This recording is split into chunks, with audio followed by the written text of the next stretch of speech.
Let me welcome all of you to this session on what would happen to a world without the WTO.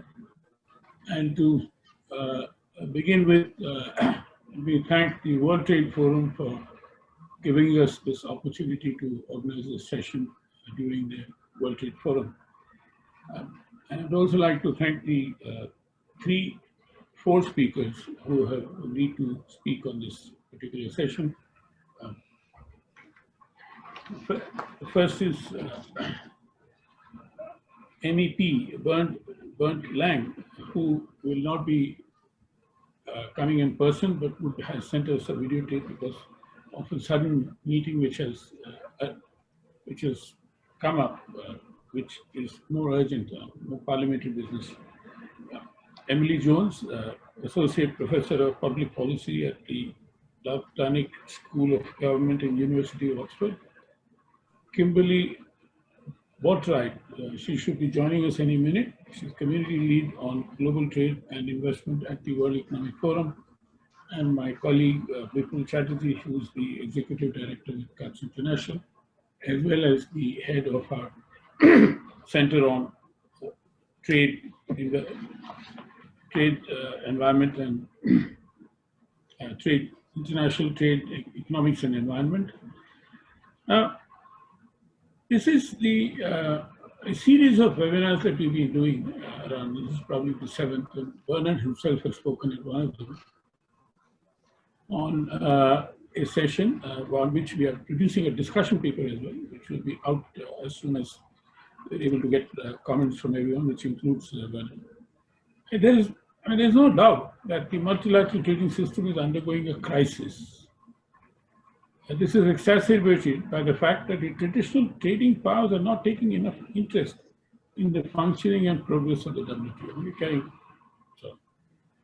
two hoops, as it were. This is evident at two levels. If you look at it. In all the three functions of the WTO, negotiations, deliberative, and dispute settlement, and in a plethora of bilateral and regional free trade agreements which are happening outside the multilateral trading system, I beg your pardon, outside the WTO system. It seems that most of them are more interested in taking forward their trade interests through non-multilateral means. This is also true for traditional middle powers as well as emerging powers. Given this nonchalance to the functioning and progress of the WTO since April this year, CUTS International has organized a series of webinars on this topic, what would happen to a world without the WTO. A number of eminent speakers such as Pascal Lamy and Suprachai Panesh Pakri, former Director Generals of the WTO, spoke at these webinars. Following are some key points, some highlights of conclusion and recommendations which emerge in these seminars, which we need to ponder over in this particular session.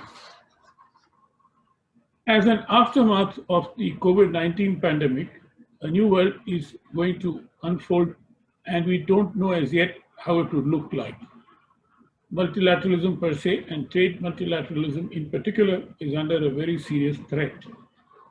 The question is how to deal with this threat when it is needed the most. The WTO is in a ventilator, it has to come out of it. Second, a more pertinent question may be that given the dysfunctional state that the WTO finds itself in today, what would happen to the world as a whole, not just trade? We may witness a deep recession, including a food crisis. We have to keep on working on ending this pandemic, including a Marshall Plan kind of an approach to particularly help the poor countries. From our experience of past disruptions, the world will recover when the global trading system recovers. Recent drop in imports to China is much more alarming than the decline in exports that they're witnessing. Should it not be that the WTO brings back an order to a chaotic world? As a result of the COVID-induced disruptions, the rules-based and open multilateral trading system will be even more challenged. There has to be a balance between market access needs and regulations related to ensure safety and security for consumers and their livelihoods. More importantly, as against policy-induced distortions to trade, we are now witnessing physical obstruction to trade. This calls for a new global initiative by recalling the genesis of the General Agreement on Tariffs and Trade, the GATT. The traditional trading powers will have to take this initiative, and middle and emerging powers like India will have to join it with full vigor. It is time for a new global compact. In order to preserve global peace, we have to encourage trade. The fundamental threat to the global trading systems comes from the fact that the United States has lost its confidence in various spheres of life, particularly cultural confidence. By contrast, China is much more confident than ever before. As a result, the more China supports anything, the US is expected to say no, and there may be a bipartisan support in the US for this approach. It is also important to underline that the crisis of globalization in general and international trade in particular is a result of inequalities, as hyperglobalization, as we witnessed since early 1990s, largely ignored the needs of the marginalized and the poor. This resulted in populism in various avatars, with shifting power dynamics within and across countries. The COVID crisis exposed the inherent contradictions in the WTO-led trading system, which was already asymmetrical in nature. As a result, we are seeing increasing instances of export restrictions and also reshoring. The impact of this shift on poor countries will be severe due to a double whammy of facing adverse terms of trade in respect to their commodity exports, as well as increased imports due to food crisis in particular. We really need to interrogate the whole process of the functioning of the WTO. This will help us to have a better understanding of why there are so many systemic challenges. The rules-based multilateral trading system continues to be the best option, particularly for the developing and small island economies. While the WTO is an improvement of its predecessor, the GATT, it is not a perfect system. The WTO as an organization had and continues to face some significant systemic challenges. Most importantly, the recent trade disputes between major members have put considerable pressure on the system to function in a better manner. Without the WTO developing and small economies will face more challenges, and it is that forced them to call for reforms of the WTO by taking into account the current geopolitical situation. Furthermore, the COVID-induced crisis has challenged the confidence in cooperation which underlines trade. Not just the decline in the volume of trade, we need to understand how has that undermined the values of the multilateral trade system. This lack of confidence in global cooperation is worrisome. This is expected to get reflected in future governance of the global health system, including how the expected vaccine to prevent the COVID-19 is going to be administered or distributed. This is where the flexibility of the multilateral trading rules will be useful. We need to see how smoothly that is done. We need to reinvent the WTO through structural transformation so as to derive better value out of it through a more balanced but faster decision-making process. This is an imperative in a post-COVID world. We need a better global leadership. Therefore, it is the responsibility of the middle and emerging powers, including India, to collectively provide a strong leadership for the resurrection of the multilateral trading system. They have done so in the past, and it's time for them to do again. Therefore, other than debating the broader role of the WTO in underwriting peace, stability, security, and prosperity, we need to have an immediate focus on the following three doables for trade multilateralism under the aegis of WTO to reinvent itself in a new avatar. Number one, revival of the built-in agenda of the existing WTO agreements by advocating for greater transparency in the functioning of the WTO's committees, particularly to deal with sudden disruptions to trade and supply chains, such as those emanating from the COVID-19 pandemic. Second, absorption of the values of the WTO agreement on trade facilitation for future multilateral negotiations so that countries at various levels of development are more comfortable in making commitments as per their capabilities and needs. And third and last, reforming the WTO's dispute settlement system particularly the functioning of its appellate body as suggested by the US Trade Representative Robert Lighthizer. He once staged process with the review mechanism, but by also taking into account the concerns of other trading powers, including middle and emerging powers and the poor countries. Today's webinar is the last in the series. Before we have an eminent panel of experts, I would particularly urge them to speak about possible way forward for the multilateral trading system to come out of its current dysfunctional state.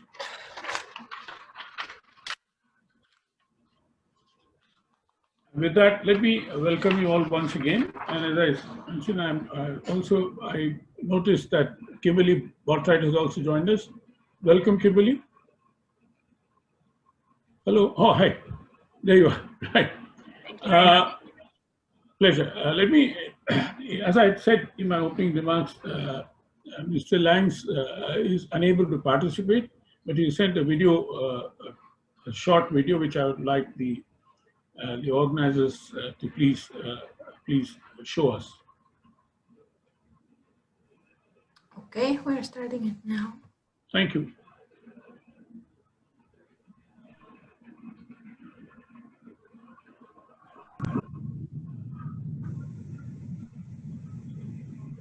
So, ladies and gentlemen, unfortunately, I'm not able to be really with you today because I have to make some really important commitments here in Brussels on some trade-related legislations.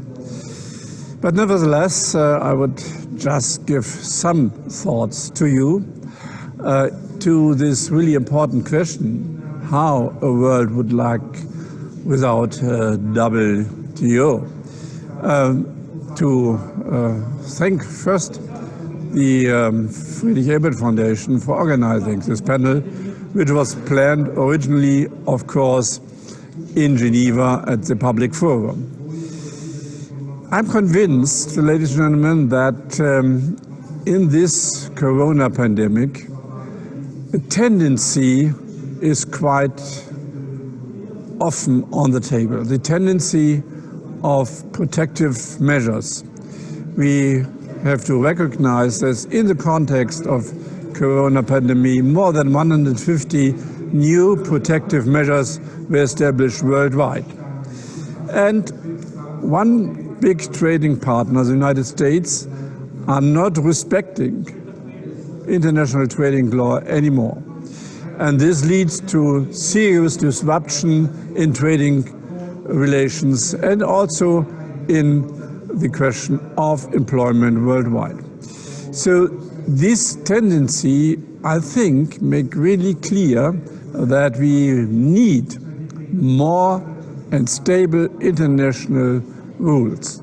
So the world without WTO would really look like a mercantile system we had 200 years before, without any stable relation to each other, without any possibility to fight against poverty with stable trade relations.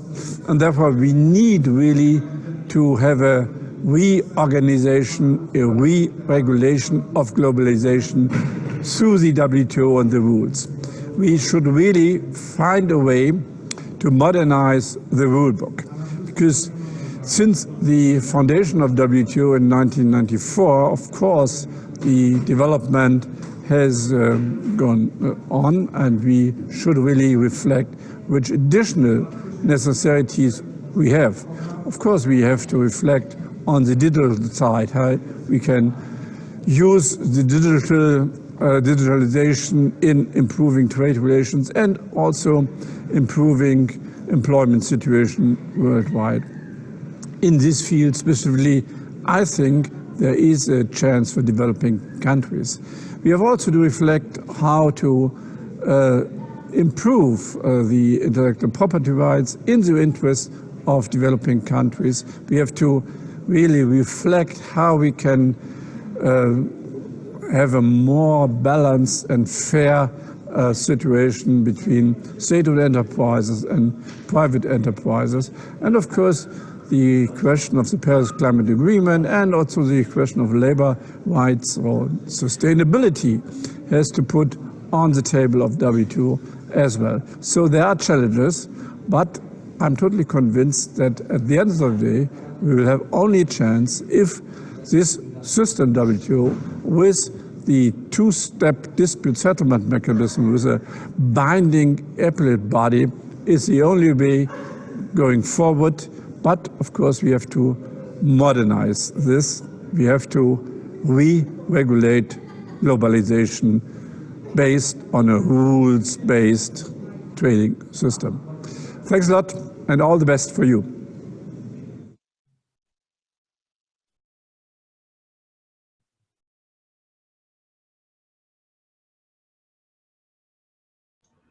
Let me thank Mr. Lange in his absence, and I think some of his staff members will probably be attending this session. And with that, let me turn to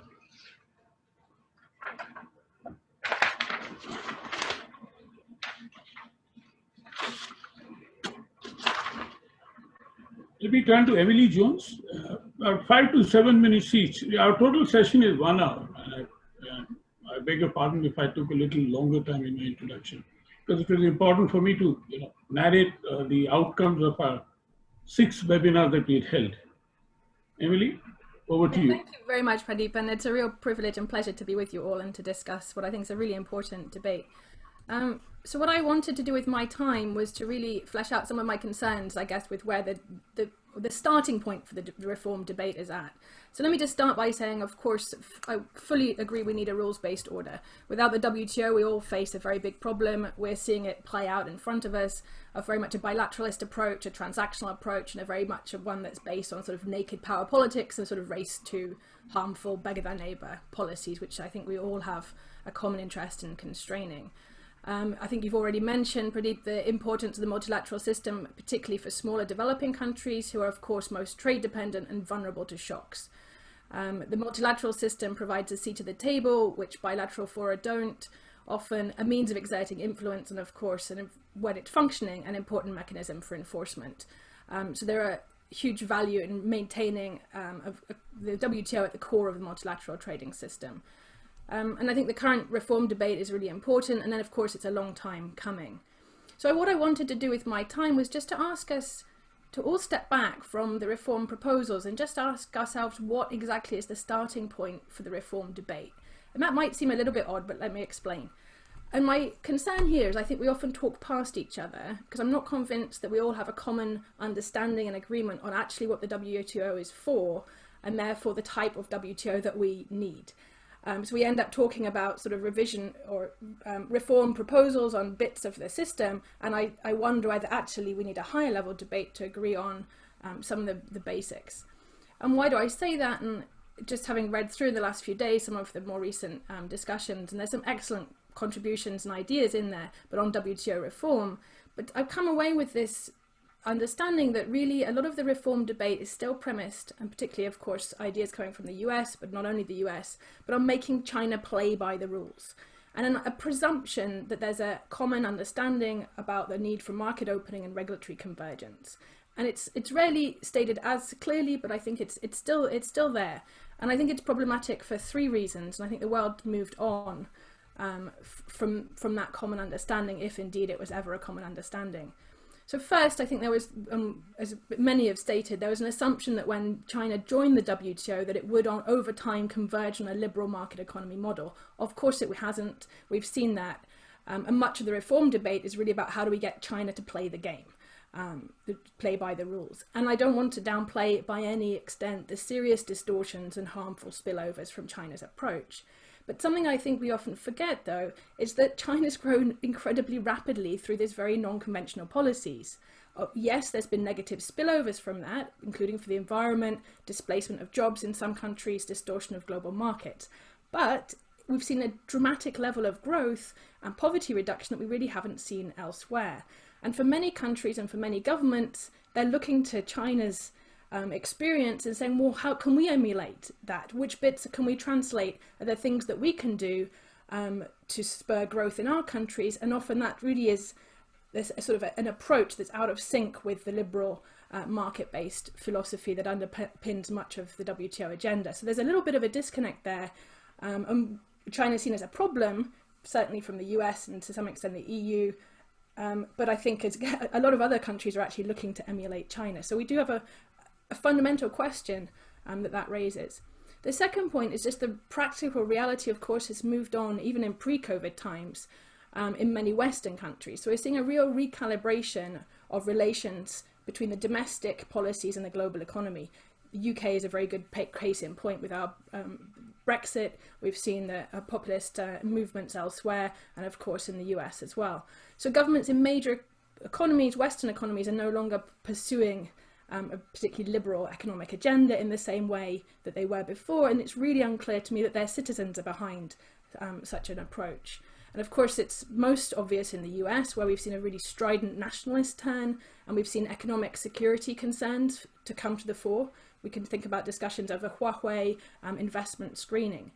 In Europe, as we've just heard from Bernd Lange, we've got these concerns about aligning social and environmental values with economic integration. So there's a big question about how countries engage with the global economy. And of course with COVID, we're now seeing state intervention in a way that we really haven't seen in Western countries pretty much ever before. And it's incredibly important to get us through the crisis, but the subsidies are then very distortive. So again, it's not clear that the Western governments at the moment are really playing by or buying into a liberal market order either. So I think we're at a really important point of recalibration, actually, in the way that we manage our relationships with the global economy. And of course, we also need to think about where developing countries are coming from when they see the reform agenda. And I know a lot of people are tired of sort of saying, we don't want to go back to the Doha agenda and the unfinished agenda of Doha. But again, there's a long-standing frustration on the part of many developing countries that the concerns haven't been taken seriously.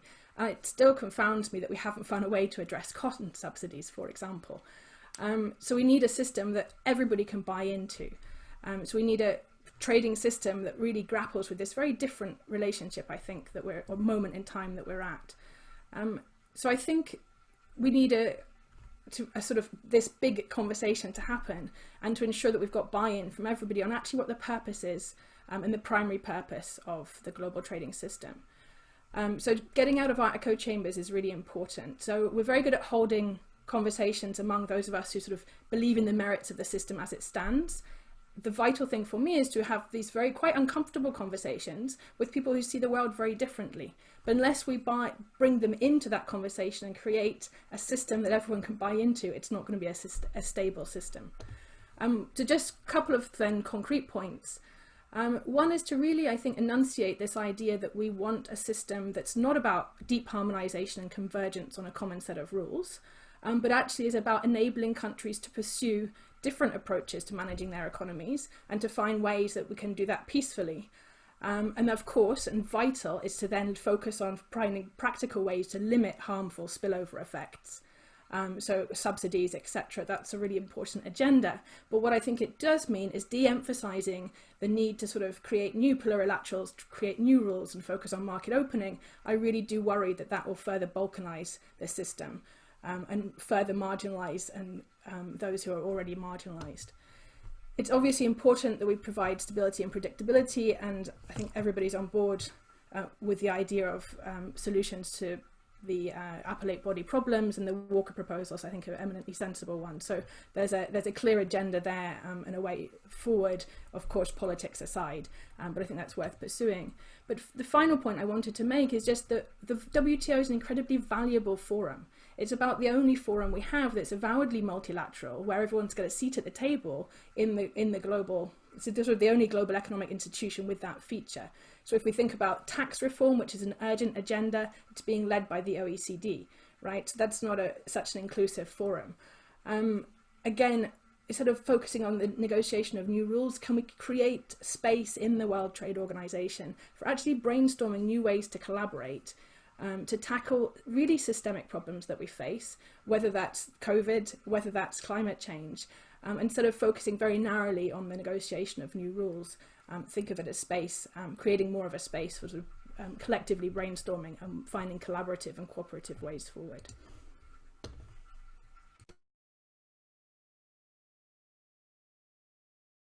you, Emily. That was an excellent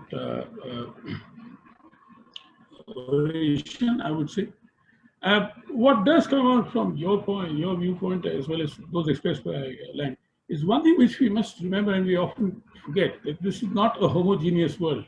It's a highly heterogeneous world. So you have a small country with very limited economy, limited understanding, with a large economy, and then two large economies are fighting in there. Something like when two elephants fight and the grass gets trampled. And that is what is happening in the WTO, to be precise. Now, what is pointed out about China is certainly one of the factors that US had got its, Trump had got his sort of arms up against it because of the kind of state subsidized system which allows them to be competing unfairly. But that is one aspect. The other aspect is that even the US has not been a very good international citizen in many ways, not endorsing the climate change agreement, for example, getting out of the WHO and so on and so forth. So we are in a system where there is a lot of fragmentation which is happening.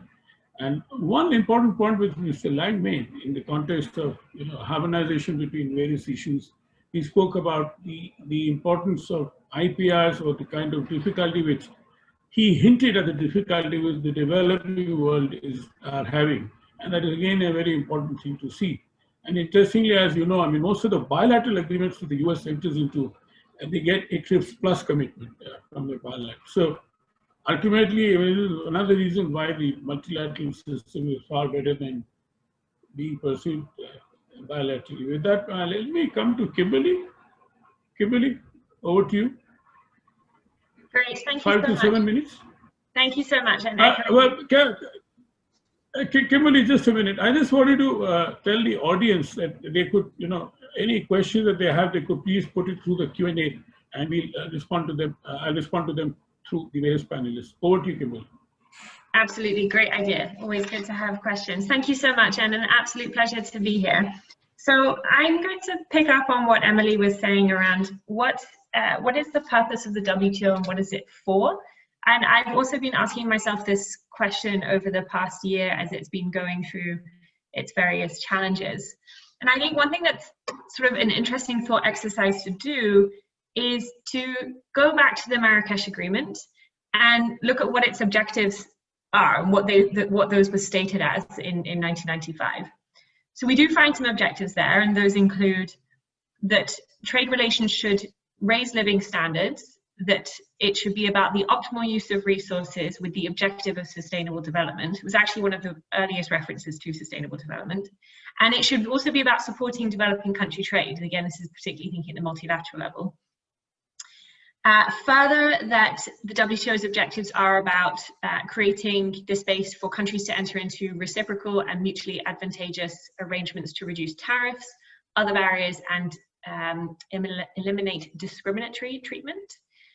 And finally, preserve the basic principles and to further the objectives underlying the multilateral trading system. And that, I think, is quite important, indicating that the WTO is really at the center of a universe of then concentric circles that form the various arrangements that countries use to trade with each other. That broader universe obviously includes a huge range of investment treaties, includes bilateral, regional, and so on and so forth. And I'll come back to Emily's point about how then trade should be interfacing with other forms of economic cooperation in a minute. So then I think it's important to do a little bit of a temperature check. So how well are we doing quite some years on against these objectives? So has the WTO met its objectives, or have, rather, I think a more correct way to put it is, have WTO members used the organization effectively to meet these objectives? Because the power does lie with countries and with members. So on living standards, it's relatively complex to assess, but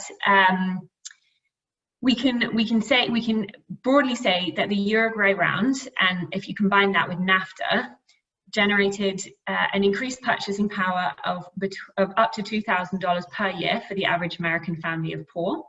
Meanwhile, over in Asia, absolute poverty has fallen from being around 60% average in the population in 1975 to around 20% today. So there's just two snapshots from East and West, but on average, living standards have gone up since the conclusion of the Uruguay round. Sustainable development, they're less good. Biodiversity loss is accelerating.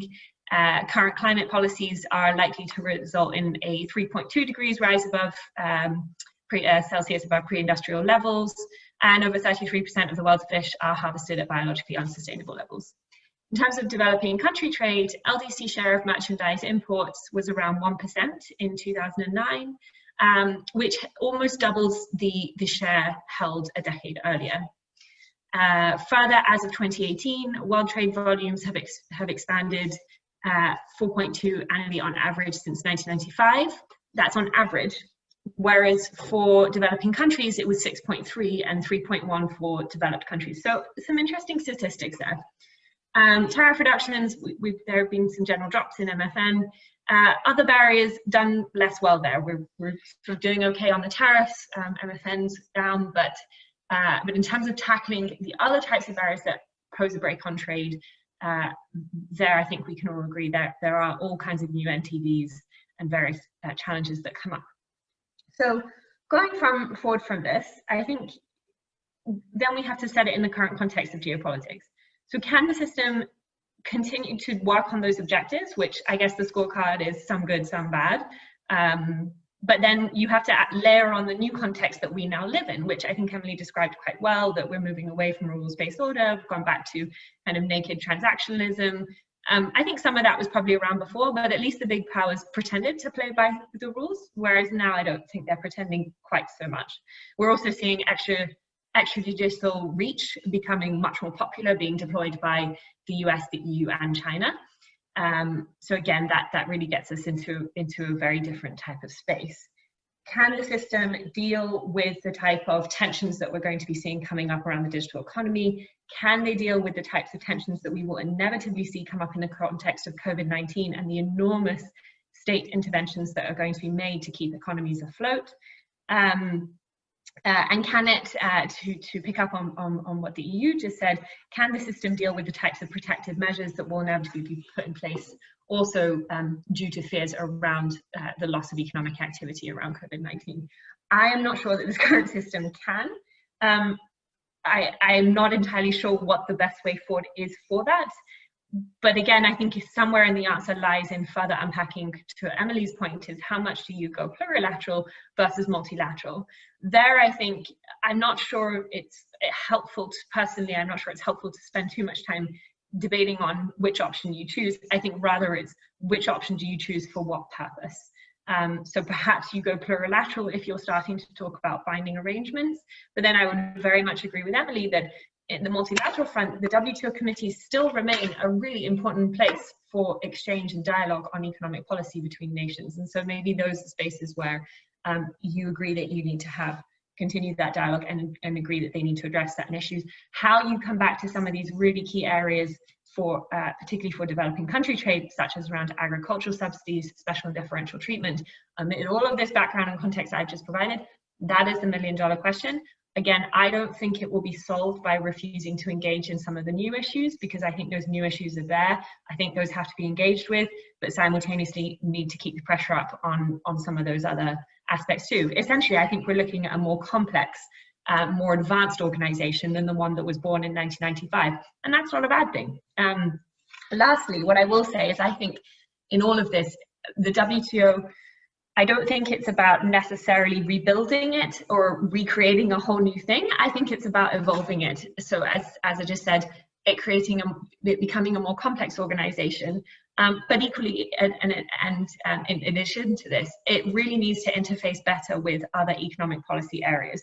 So I think there needs to be much greater dialogue between trade policy experts and financial system industry experts. Trade finance is one of the major issues within the context of COVID-19. Very little interface is happening between the relevant policymakers in this respect. And supply chains are really facing a big challenge in this area. Climate change, this is, if we don't align economic policy and trade policy with the goals of climate change, we will not meet them. Lastly, on tax, I would slightly disagree with Emily. I do think the OECD process, although the OECD is only the 34 economies, that particular tax process has been opened up. I think 110 economies are participating. Nonetheless, I do think it is relevant to enable those types of interactions. And I absolutely would agree with you that we cannot have the WTO just operating in a bubble, that they only do trade policy, because I think, as the interventions have shown so far, trade policy now goes well beyond a kind of simple black and white characterization of what we thought of it, of what it was before. So I think to rebuild or refix or move for the WTO, it's got to become more complex, and we've all got to evolve with that. Thank you very much, Pradeep. Back to you.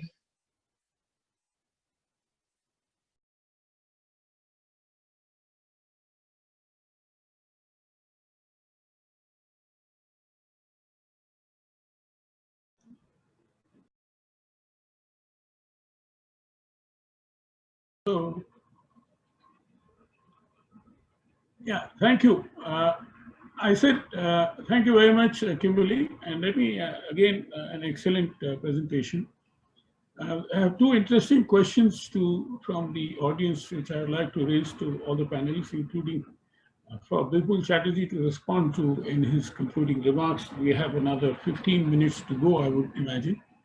Now, if the panelists consider all of the various benefits that might potentially come out of the WTO and are forced to choose just one to place at the head of that list, what would that be? What is the meta principle that necessarily precedes, organizes, and enables all the others? Does anybody think that it is not agreements shall be kept?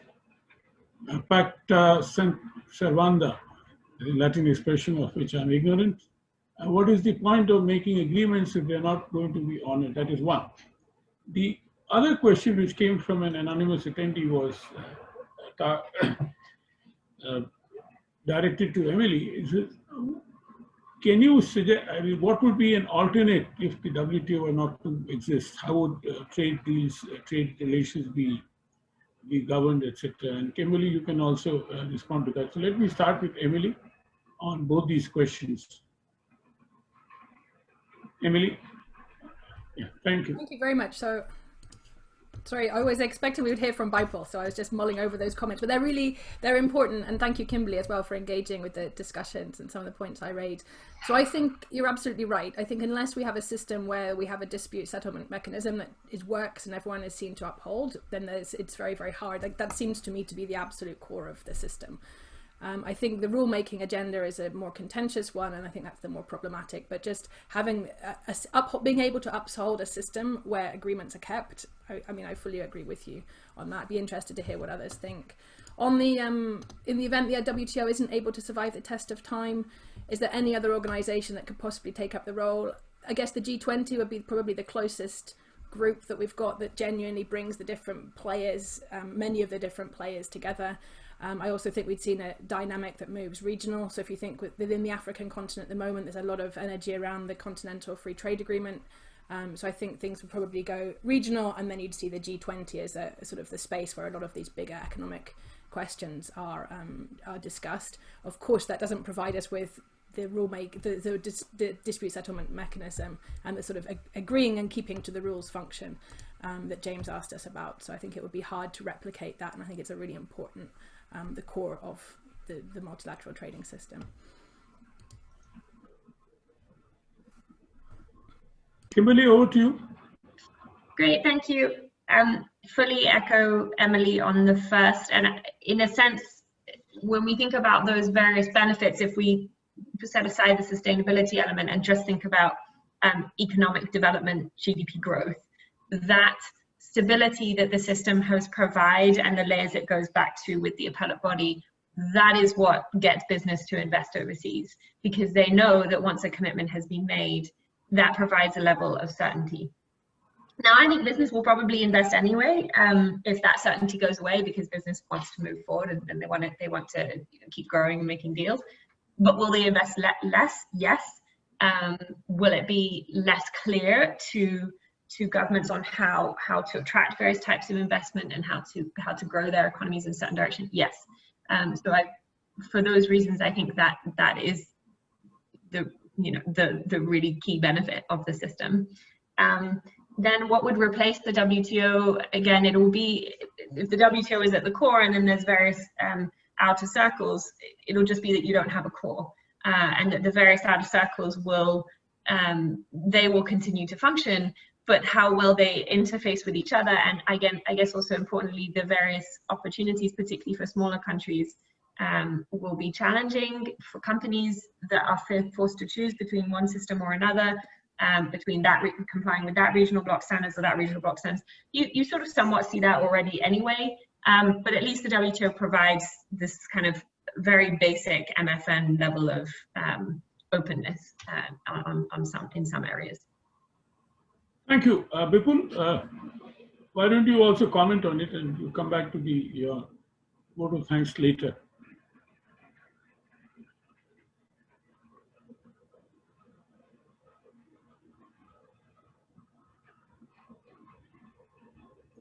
Bipul, please. Sorry, yeah. Thank you, Pradeep, and let me also thank Emily and Kimberley and of course Mr. Lange for their remarks or for their thoughts. No, Bipul, you can come to the vote of thanks later. Why don't you first join the debate? Yeah, as coming to this, the questions which have been raised, I think what is needed is that we tend to forget this founding objectives of the multilateral trading system, and that is where much of the problem lies, as Kimberley has rightly pointed out. Therefore, the question is, how can we revisit them and reorient them, rather, in order to take into account these various concerns which are arising, not just because of COVID, but even before that. So, but I don't see that whether it will be possible to do it in the present system of governance. So we need a new global compact, and it's not just about the government and the private sector which needs to play their role, but importantly, we need to engage with communities to come to a new sort of equilibrium for this system to move forward. So let me stop here for the time being. No, can you answer the question that can you think of an alternate system if the WTO is not to exist? There are a number of systems there. I mean, we see these regional economic communities, bilateral agreements, but I don't think that they are alternate to the multilateral trading system under the WTO. So instead of thinking about an alternate system, I think we should make our efforts to reform the existing system. How are we going to do it? That's the question that we need to answer. I really don't think that we can think about a totally alternate system which is going to help us in taking forward the agenda of trade reform along with reduction in poverty.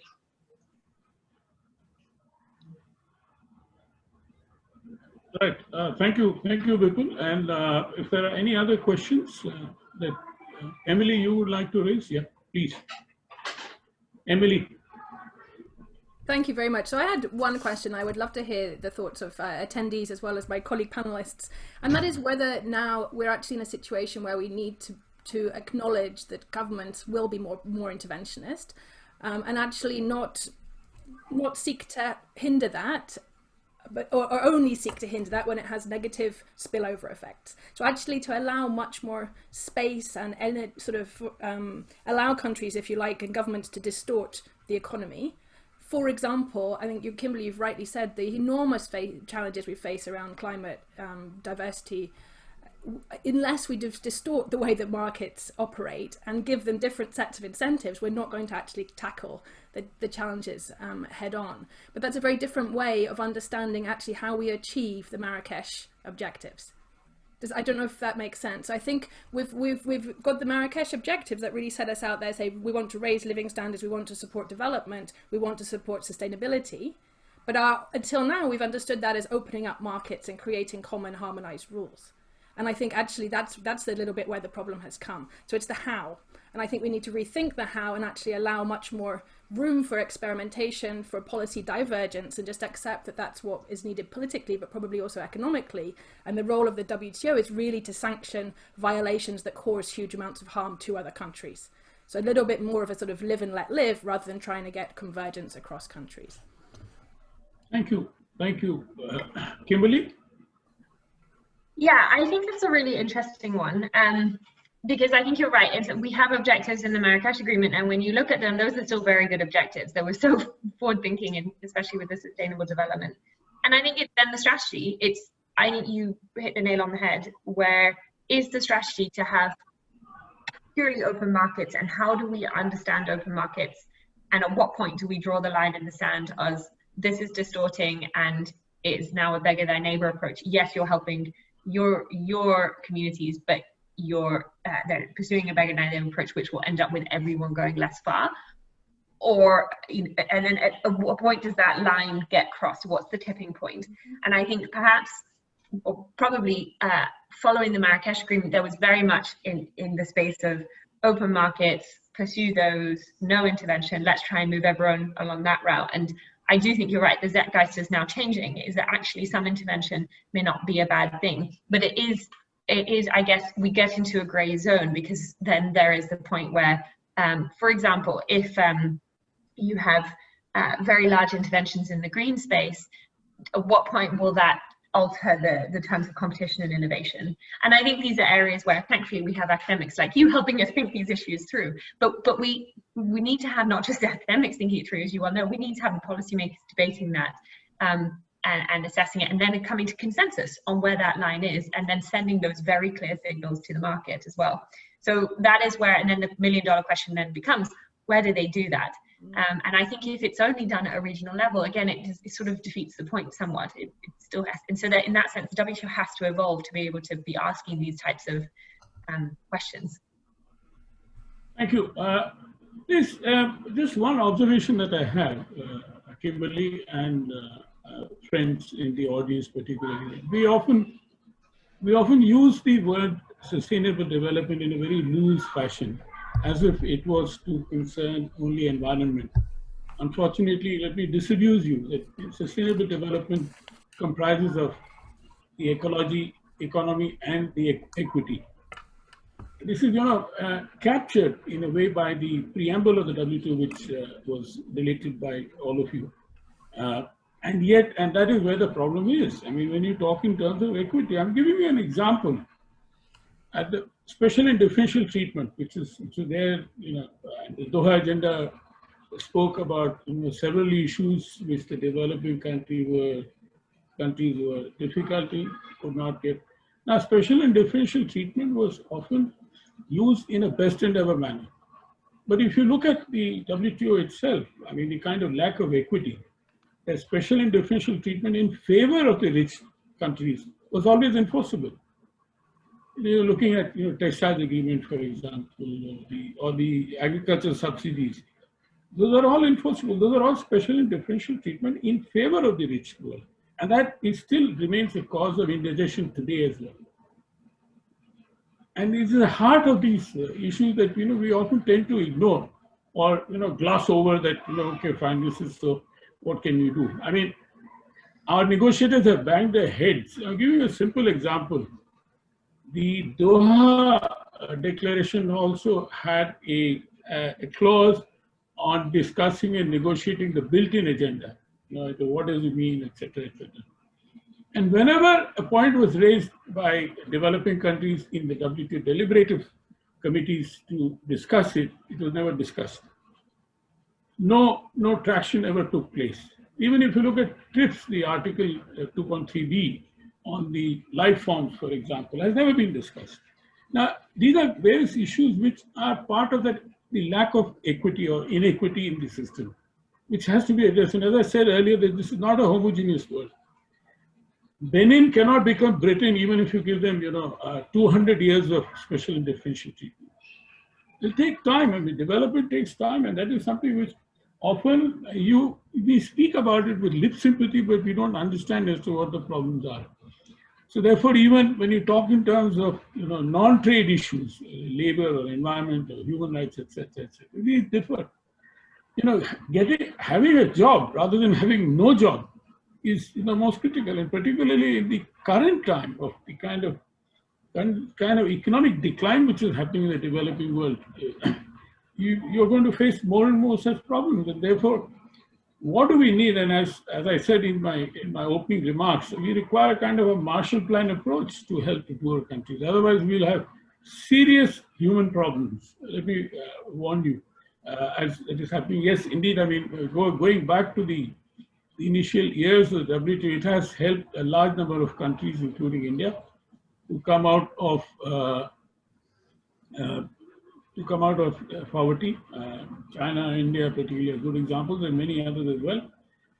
But what is happening now is that the last quarter India had a 24% shrinkage in its economy. Can you imagine? 24% shrinkage in one quarter. Maybe, as they say, the forecast is at the end of the year it may be about 10% shrinkage. As against a growth rate of 6% or 5%, you're having a reverse of a country like India is facing this. So you can well imagine the plight of these smaller countries of the world. So we are in for a very difficult time, and therefore the WTO has to be looked at in the sense that how can it help the economy to revive in a manner that is benign rather than rules based. We can't be always throwing the rule book at others, knowing that I mean, as I said, if you look at the history of special and differential treatment, the Euro round gave all the possible concessions to the rich world as an enforceable, justiciable thing. But what the developing world? No, not at all. Now, so these are things which we tend to forget, when we get into this. And these are there as the underlying causes of discontent with the system. And not only what is happening currently. That, may I now request Bipul? Thank you, Pradeep. Just a minute.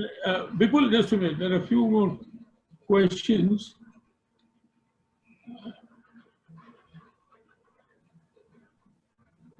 Anyway, I'll send these questions to the speakers individually. You could see them on the screen and respond to it a little later. But the moment we're coming to a conclusion, we have just about 5 minutes left, I think. About 6 minutes, yeah.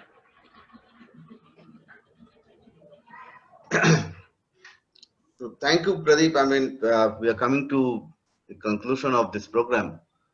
I mean, I agree with you, with all of you, what you have just said. But in my concluding remarks, I would like to underline a couple of points. One is that first we need to confess that in the decade of 1990s particularly, we made a very big assumption, and that assumption has gone horribly wrong. The assumption was to trust China, to put it simply. Not even trust, but verify. But over the last 2 decades, we have seen that effectively they have made a hostage. The WTO has become a hostage, and it has made a mockery of it over the last 2 decades. So that is something which we need to address.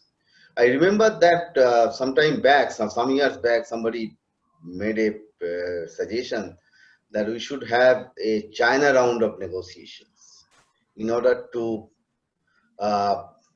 address some of these issues where there are commitments, but they are skirting those commitments. Now, the situation has come to such a pass, in my opinion, that we are over time, first we trusted, then trust but verify. Now it is distrust and verify. So that is the crux of the matter. And I think it is because we are talking about 2 very fundamental different, ideologically different system of economic governance. On the one hand, we have the American system where the private players are the supreme. On the other hand, we have the Chinese system where the state-owned enterprises is just state-led. Now, it's not necessary that, and as a result of COVID, there is going to be much more government we are going to see. We are going to see much more public expenditure. It's not necessarily that they are bad. The dominance is not that bad, but it's the abuse of dominance which is, I would say, bad. So let me conclude by recalling a thesis which has been propounded by one of the eminent scholars of contemporary time, Professor Kishore Mehbubani of the National University of Singapore. When he has written about it in his book on ASEAN Miracle, he talked about and argued that why the Southeast Asian countries, they are so successful in their cooperation. So he said that there are many reasons, primarily three, but one major reason is their distrust. First their fear and then their distrust over an authoritarian managed regime. And that has, I think that is going to force other trading powers, including middle powers like India, to arrive at a new global compact for a better governed multilateral trading system in the 21st century. You have new challenges, as Kimberley has said, in respect to trade finance, in respect to climate change, cross-border taxes. So in order to address those new challenges, we need to have a new system. We cannot address these new challenges of 21st century with rules which were meant to govern trade in the 20th century. So that is something which Mr. Lange, former DG of WTO, he has been talking about in various forums. So we need to think along those lines. I think to conclude, that process has started with the shifting of supply chains away from China. How long that is going to be successful, that is a question and will remain a question for the next few years. But we need to see that while we distrust and verify, how can we, let's say, have some kind of convergence between these two different systemic thinking about economic progress, or how to make economic progress. Frankly speaking, I don't have any answer to that at this moment, but we need to keep finding an answer to that question. So thank you, and over to you. Thank you very much, Bipul. And with that, we would like to now conclude the event and thank Herr Lange, Kimberley and Emily for their excellent presentations and participation in this event. It's being recorded live, and those in the audience could also see it at a later stage. Have a good day. Thank you.